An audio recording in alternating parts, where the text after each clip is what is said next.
สวัสดีครับทุกท่านยินดีต้อนรับกลับเข้าสู่เมืองปาล์มสแลนด์กันอีกครั้งหลังจากที่ห่างหายไปนานกว่าครึ่งปีจนมาถึงตอนนี้เนี่ยก็อย่างที่เราได้รู้กันว่าตัวเกมนั้นได้มีการอัปเดตปรับปรุงตัวระบบเกมใหม่ก็เลยอยากจะลองเปิดไฟล์เซฟเกมเมืองนี้กันดูอีกทีว่ามันจะพอไปต่อได้ไหมหลังจากที่ได้เปิดมาแล้วผมจะพาทุกท่านมาดูรายละเอียดงบประมาณของเมืองกันนะครับปรากฏว่าเมืองติดลบหนักมากจะเห็นได้ว่ารายจ่ายของเมืองในตอนนี้เนี่ยมันพุ่งมาเยอะมากกว่าแต่ก่อนก็เป็นเพราะว่าแพทช์ตัวล่าสุดนั้นมีการปรับบาลานซ์ในเกมใหม่หมดเลยอย่างที่เห็นในตอนนี้เนี่ยผมลองปล่อยรันมาสักระยะหนึ่งแล้วนะครับจริงๆตอนแรกค่าใช้จ่ายเนี่ยมันจะติดลบเยอะกว่านี้นะคือแตะเกือบ1 ล้านต่อเดือนกันเลยทีเดียวโดยค่าใช้จ่ายที่เพิ่มมาเนี่ยจะเป็นค่าบำรุงพื้นที่ซะมากกว่าครับแต่เดิมตัวเกมเนี่ยมันไม่มีค่าใช้จ่ายตัวนี้นะแล้วส่วนอันที่เป็นการบริการสาธารณะก็มีค่าใช้จ่ายเพิ่มขึ้นเช่นกันนะครับส่วนวิธีการที่จะทำให้งบประมาณในส่วนนี้กลับมาเป็นบวกจะมีทั้งการจัดเก็บภาษีเพิ่มลดงบประมาณและปิดใช้งานเซอร์วิสของเมืองบางส่วนไปโดยที่ผมจะไม่กู้เงินและไม่ใช้มอดที่ลดค่าใช้จ่ายที่เป็นพื้นที่เพื่อแก้ปัญหานี้นะครับเพราะเงินที่มีอยู่ในคลังในตอนนี้ก็ยังคงเพียงพอและครอบคลุมอยู่นะครับพวกระบบการจำลองในเกมบางส่วนมันอาจจะรวนๆไปหน่อยนะเพราะเท่าที่ผมลองเช็คดูปัญหาต่างๆของเมืองในตอนนี้เนี่ยหลักๆก็น่าจะเป็นเรื่องคนไร้บ้านอัตราการก่ออาชญากรรมที่สูงผิดปกติความต้องการของเมืองที่มันดูแปลกๆความครอบคลุมของระบบสาธารณสุขและก็ระบบการศึกษาที่มันไม่เพียงพอต่อความต้องการนะครับสำหรับปัญหาคนไร้บ้านอันนี้ผมจะทดลองใช้มอดที่มีชื่อว่า Bye Bye Homeless เพื่อแก้ปัญหานี้ดูนะครับคือหลังจากที่ได้ลองใช้ไปปุ๊บพวกซิมูเลชันในเกมเนี่ยมันจะเริ่มมีความลื่นไหลมากขึ้นแต่อันนี้ผมก็ไม่ชัวร์ว่าปัญหาคนไร้บ้านเนี่ยมันบั๊กอยู่แล้วหรือเปล่าอีกอย่างหนึ่งก็กังวลเรื่องมอดนี้ว่าจะกระทบตัวเซฟเกมมากน้อยแค่ไหนคือคลิปนี้เนี่ยก็จะเป็นครั้งแรกเลยที่ใช้มอดกับเมืองนี้นะครับส่วนปัญหาอัตราการก่ออาชญากรรมเท่าที่ผมได้ลองเช็คดูตัวเลขเนี่ยมันก็จะสวิงขึ้นลงและความต้องการของโซนแต่ละประเภทเนี่ยมันสูงมากจริงๆโดยเฉพาะโซนประเภทอุตสาหกรรมเนี่ยที่จะสูงมากจนทะลุหลอดไปเลยนะครับคือไม่แน่ใจว่ามันเป็นบั๊กหรือเกมมันต้องการให้เราสร้างเพิ่มให้มากกว่านี้หรือเปล่านะ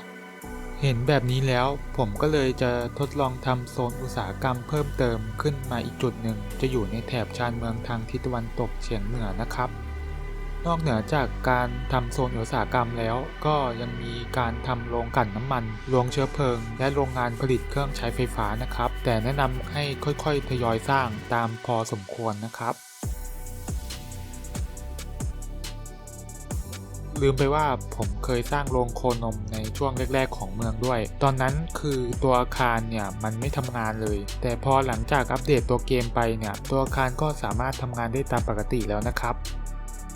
มาต่อกันที่โซนออฟฟิศผมก็ได้เจอปัญหาอาคารมีคนมาทำงานแค่5คนอันนี้ผมจะอ้างอิงจากทีมผู้พัฒนาที่ได้มีการอธิบายปัญหานี้ไว้แล้วในช่วงของ Patch Economy นะครับโดยวิธีการคือจะทำการดีโซนออฟฟิศทั้งหมดแล้วปล่อยให้มันรันซิมูเลชันเมืองไปเรื่อยๆจนกว่าตัวเลขภาษีออฟฟิศจะเหลือ0จากนั้นก็จะทำการโซนพื้นที่ออฟฟิศใหม่อีกรอบนะครับแต่ลองแล้วมันก็ยังมีปัญหานี้อยู่เลยไม่รู้ว่ามันเป็นเพราะอะไรกันแน่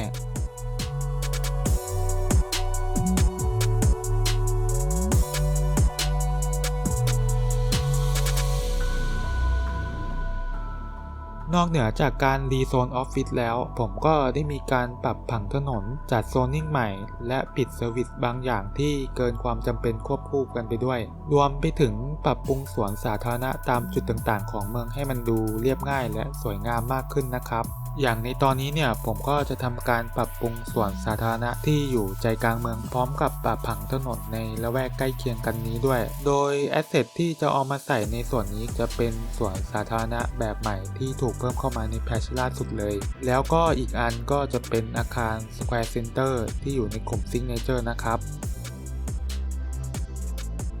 ส สำหรับสวนสาธารณะที่ถูกเพิ่มเข้ามาใหม่เนี่ยอันนี้เราจะสามารถทำทางเดินเชื่อมเข้าไปได้เหมือนกับภาคแรกเลยนะครับและในส่วนของการตกแต่งสวนสาธารณะผมก็จะมีการใช้ Surface Tool ซึ่งเป็นเครื่องมือที่ถูกเพิ่มเข้ามาในแพทช์ล่าสุดเช่นกันตัวเครื่องมือนี้จะอยู่ในโหมด Landscaping โดยจะมีตัวเลือกอยู่หลากหลายรูปแบบเลยนะครับการลากพื้นในพื้นที่อาคารไม่ว่าจะเป็นโซนหรือ Service Building ก็สามารถทำได้ด้วยเช่นกันส่วนผลลัพธ์ที่ได้พื้นที่ก็จะมีความไร้รอยต่อและไม่รู้สึกแตกแยกออกจากกันนะครับ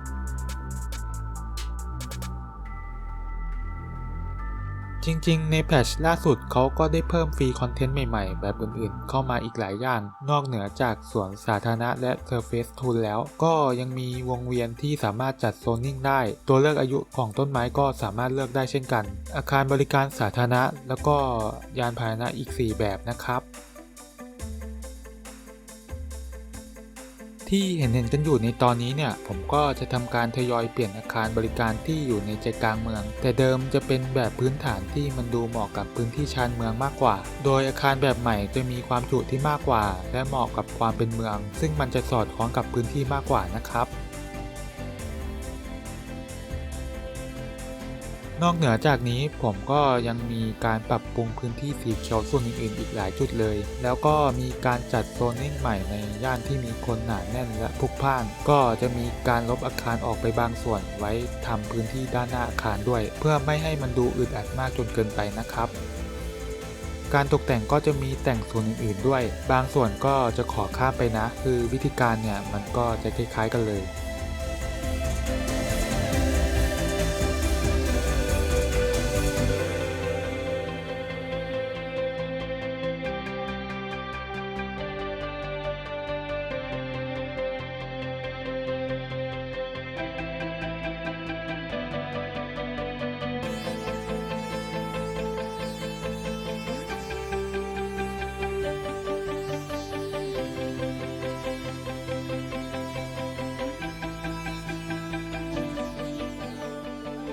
มาที่อีกส่วนหนึ่งอันนี้ผมจะทำการสร้างสถานีรถไฟที่อยู่ชานเมืองพร้อมกับขยายโซนที่อยู่อาศัยเพิ่มเติมนะครับสำหรับตัวสถานีรถไฟที่เลือกใช้จะเป็นขนาดกลางซึ่งจะเป็นแบบใหม่เลยที่เพิ่งถูกเพิ่มเข้ามาเช่นกันบริเวณด้านหน้าสถานีก็จะมีวงเวียนซึ่งอันนี้สามารถวางอาคารได้แล้วพร้อมกับลานจอดรถและก็มีการตกแต่งพื้นที่เล็กน้อยนะครับผลออกมาก็น่าจะดูดีกันเลยทีเดียวคือจะไม่เป็นตารางสี่เหลี่ยมๆที่น่าเบื่ออีกต่อไปหลังจากตกแต่งเสร็จผมก็จะมีการปรับระดับพื้นที่ลงมาด้วยเพื่อทำการต่อกับรางที่จะเข้าไปในเมืองนะครับ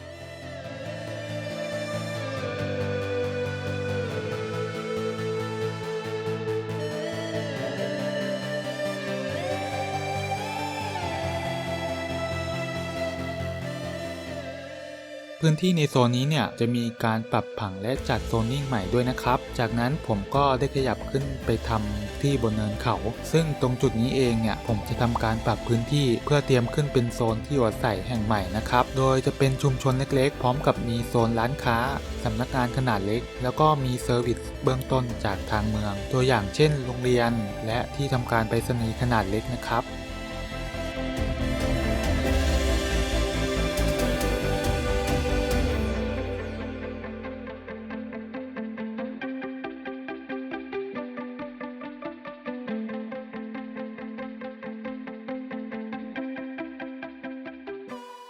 จะเห็นได้ว่าชุมชนที่ผมได้สร้างขึ้นใหม่เนี่ยมันดูตัดขาดจากพื้นที่เดิมก็เพราะว่ามีเส้นทางรถไฟผ่ากลางพื้นที่อย่างที่เห็นอยู่ในตอนนี้เลยตรงจุดนี้ผมก็จะมาแก้ปัญหาคือการทำสะพานลอยสำหรับคนข้ามนะครับโดยจะข้ามทางรถไฟเพื่อเชื่อมต่อกับตัวสถานีและพื้นที่ที่อยู่ด้านล่างเพื่อให้คนจากชุมชนใหม่ที่อยู่ด้านบนเนี่ยเดินทางกันได้สะดวกมากขึ้นนะครับ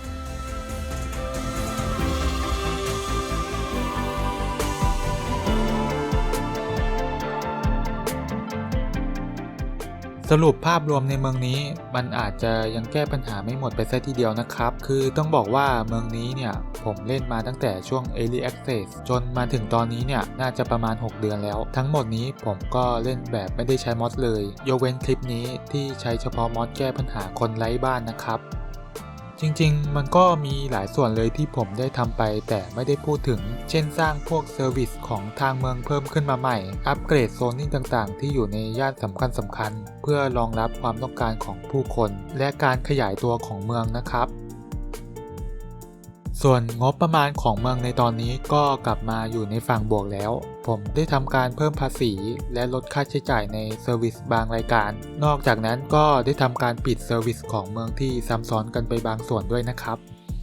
แต่ปัญหาอื่นๆก็ยังคงมีอยู่นะเลยเดาว่าน่าจะติดบั๊กระบบเกมอะไรสักอย่างคิดว่าตอนนี้เซฟเกมอาจจะรวนไปแล้วจริงๆและเมืองนี้ก็น่าจะสิ้นสุดไว้แต่เพียงเท่านี้หลังจากนี้ก็จะเป็นการเริ่มต้นทำโปรเจกต์เมืองใหม่ที่กำลังจะตามมาในเร็วๆนี้นะครับแต่ถ้าใครมีทริคการแก้ปัญหาก็บอกผมได้เลยนะเผื่อว่าผมอาจจะได้กลับมาลองแก้เซฟเกมนี้อีกรอบหรืออาจจะนำไปปรับใช้กับเมืองใหม่แทนนะครับสุดท้ายนี้ก็อย่าลืมกด Subscribe ช่องกันไว้ด้วยเพื่อที่จะได้ไม่พลาดคลิปใหม่ๆจากผมนะครับแล้วพบกันใหม่ในโอกาสหน้านะครับบ๊ายบาย